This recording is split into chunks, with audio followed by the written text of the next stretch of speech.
The 14th of June, 1943, 17 a.m., countryside outside Limoges, occupied France. A thin moon hangs above the railway tracks as cold wind moves through tall grass along the embankment. Somewhere in the distance, a German locomotive whistles as it approaches, its iron wheels grinding slowly through the night. A woman crouches beside the rails, her hands trembling slightly as she presses a small explosive charge beneath the track. The metal feels cold against her fingers. Boots crunch on gravel nearby. German voices echo faintly down the line. She freezes, barely breathing. Then the footsteps fade. Quietly, she stands, slips into the darkness, and disappears across the fields. Minutes later, the explosion rips through the night. Across occupied France, scenes like this were happening again and again, not always carried out by soldiers, not always by trained saboteurs. Often, the people responsible were women. When Battle of France ended in June 1940, the German army swept across the country with astonishing speed. Within weeks, the powerful military of France collapsed.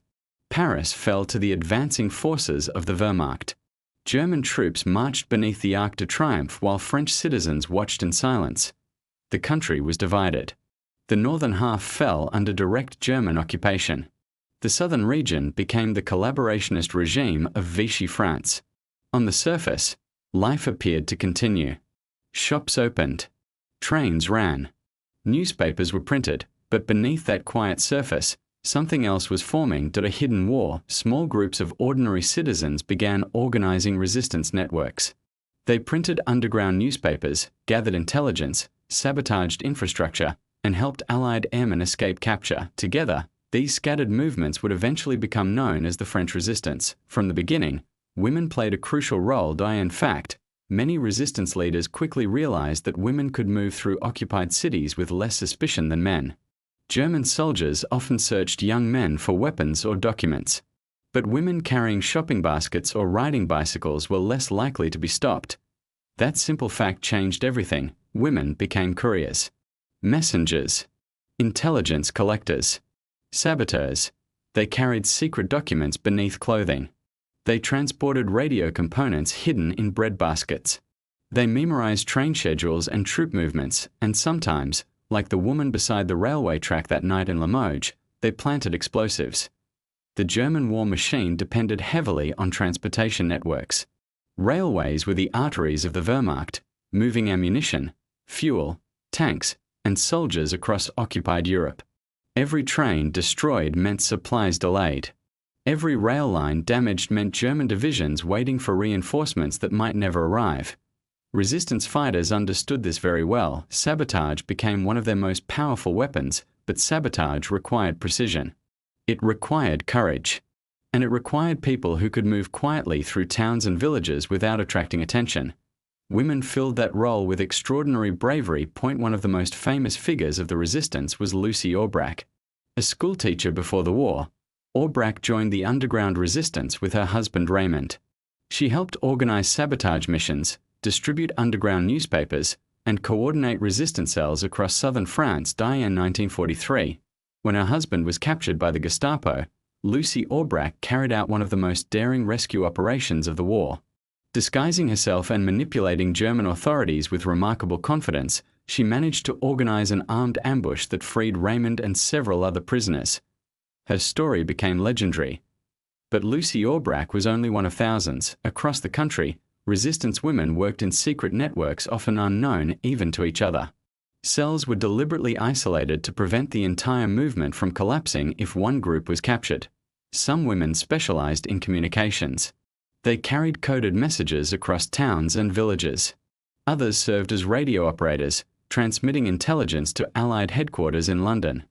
This was one of the most dangerous roles in the resistance. German counterintelligence units constantly searched for illegal transmitters. Radio signals could sometimes be traced within minutes.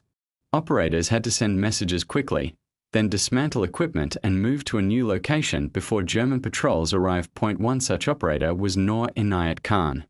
Born in Moscow and raised in Britain, she was recruited by the British intelligence organization known as the Special Operations Executive. Her mission was to maintain radio contact between resistance groups in Paris and Allied command in London, operating a wireless set inside Nazi-occupied territory was extremely dangerous. Most operators survived only a few weeks before capture. Yet Noor Inayat Khan continued transmitting messages for months while many other networks around her were destroyed. Every message she sent helped coordinate sabotage operations across France. Meanwhile, another resistance network was quietly targeting the German transportation system itself. Railways became a battlefield. Resistance groups loosened bolts on tracks, planted explosives beneath rail lines, and damaged switching systems in rail yards. Even small acts of sabotage could cause massive disruption. A single damaged track could halt an entire supply train carrying weapons or fuel. Women often played a key role in these operations. They worked in train stations, observed German shipments, and reported schedules to resistance fighters. Some even smuggled explosives hidden among ordinary cargo. One resistance member, Marie-Madeleine Fourcade, helped organize one of the largest intelligence networks operating in occupied France. Known as the Alliance Network, her organization gathered critical military information and passed it to the Allies. Her agents tracked German troop movements, naval bases, and supply routes. Many of those agents were women. These quiet acts of sabotage may have seemed small at first. A damaged rail line here, a delayed convoy there, but as the war continued, the impact began to grow. Every train delayed meant German units arriving late to the front. Every bridge destroyed forced supply routes to change. Every message transmitted helped Allied planners understand the German military machine. Slowly, quietly, the resistance was weakening the Nazi grip on France, and by 1943 and 1944, these underground operations would become even more important, because somewhere across the English Channel, Allied commanders were preparing one of the largest military operations in human history. An invasion that would require German supply lines to collapse at exactly the right moment. And when that moment finally came, thousands of resistance fighters across France would rise into action, many of them carrying explosives, many of them carrying secret messages, and many of them women who had already spent years fighting a silent war in the shadows. The 3rd of May, 1944, 11:48 p.m., a small railway station outside Toulouse, occupied France. The night air smells of coal smoke and oil as a freight train grinds slowly into the yard. German soldiers stand along the platform smoking cigarettes, their rifles slung casually over their shoulders. A young woman sweeps the station floor nearby, her head lowered, her movements slow and ordinary. To the soldiers, she looks invisible. Just another civilian worker under occupation.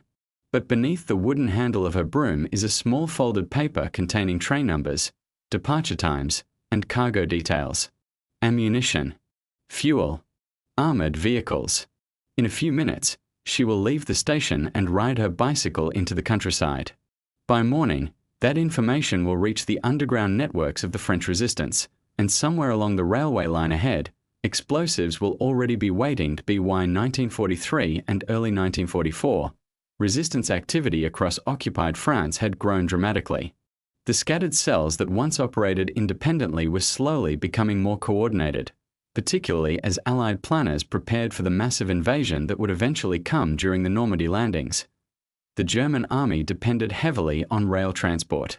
Tanks, artillery, ammunition, food, and fuel moved almost entirely by train across occupied Europe. Roads were often too slow and vulnerable for heavy military logistics. Railways allowed the Wehrmacht to shift entire divisions across hundreds of kilometers in a matter of days.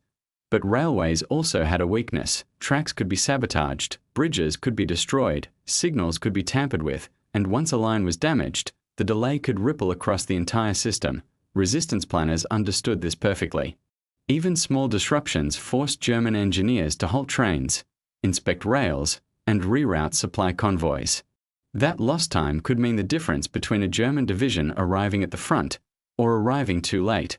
Women inside resistance networks often played a critical role in gathering the intelligence needed for these sabotage missions. Many worked in places that gave them access to valuable information. Train stations, postal offices, factories, municipal offices controlled by German administrators. From these ordinary workplaces, they quietly collected details about troop movements and supply shipments. One woman might memorize the markings on a train carrying fuel tanks. Another might note the arrival of armored vehicles being shipped north. A third might quietly copy the schedule of a military supply convoy. These pieces of information were passed through a chain of couriers who often traveled by bicycle across rural France. Couriers were the lifeline of the resistance, and many of them were women. Young female couriers could move between villages without drawing attention. They carried coded messages sewn into clothing, hidden inside food baskets, or memorized entirely in their minds to avoid written evidence if captured. The journeys were dangerous. German patrols frequently stopped travelers to check identity papers. The Gestapo and German military police actively searched for resistance couriers. Capture could mean torture or worse.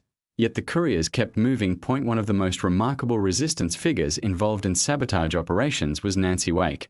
Known among German authorities as the White Mouse because she repeatedly escaped capture, Wake worked with resistance groups in southern France and later helped coordinate guerrilla operations in the mountainous regions of the country. Working with the British wartime agency known as the Special Operations Executive, Nancy Wake helped organize sabotage teams that attacked German convoys, destroyed rail lines, and coordinated arms drops from Allied aircraft.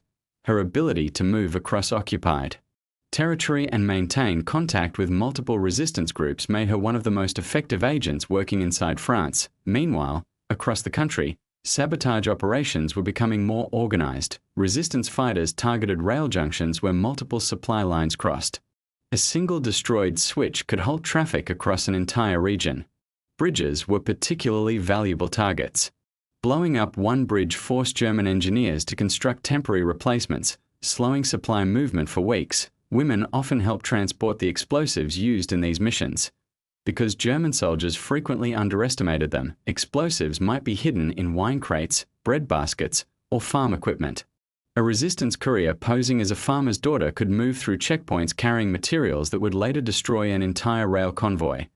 These small acts of sabotage began multiplying across France. A train derailed outside Lyon. A bridge damaged near Bordeaux. A switching yard destroyed outside Marseille. Each incident forced German authorities to divert engineers and troops to guard railways and repair damaged infrastructure. The strain on the German transportation network slowly increased. Meanwhile, intelligence gathered by resistance agents was being transmitted to Allied planners across the English Channel. Wireless operators, including figures like Nur Inayat Khan, risked their lives transmitting coded messages to London. These messages contained vital details about rail traffic, troop movements, and German defensive preparations. Some transmissions lasted only seconds before the operator shut down the equipment and moved to a new hiding place. German signal detection teams could triangulate radio signals quickly, and captured operators often faced brutal interrogation. Yet the messages continued. By early 1944, the resistance network inside France had become an essential part of Allied war planning. Sabotage operations were now being coordinated with larger strategic goals.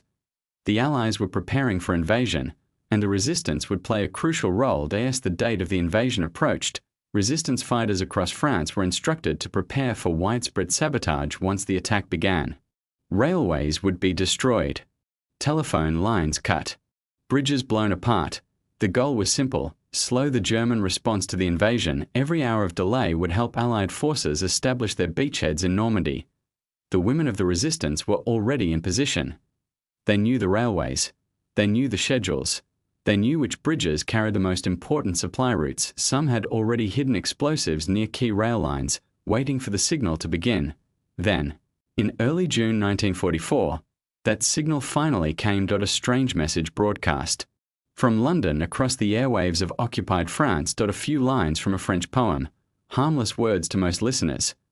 But to thousands of resistance fighters hidden across the country, it meant something very different. It meant the silent sabotage was about to become a nationwide uprising, and the railways of Nazi-occupied France were about to erupt in explosions. The 5th of June, 1944, 11:15 p.m., a small farmhouse outside Saint-Lô, Normandy. Rain taps softly against the window while a hidden radio crackles in the dark. A handful of resistance fighters lean close to the receiver, listening carefully to the faint broadcast coming from London.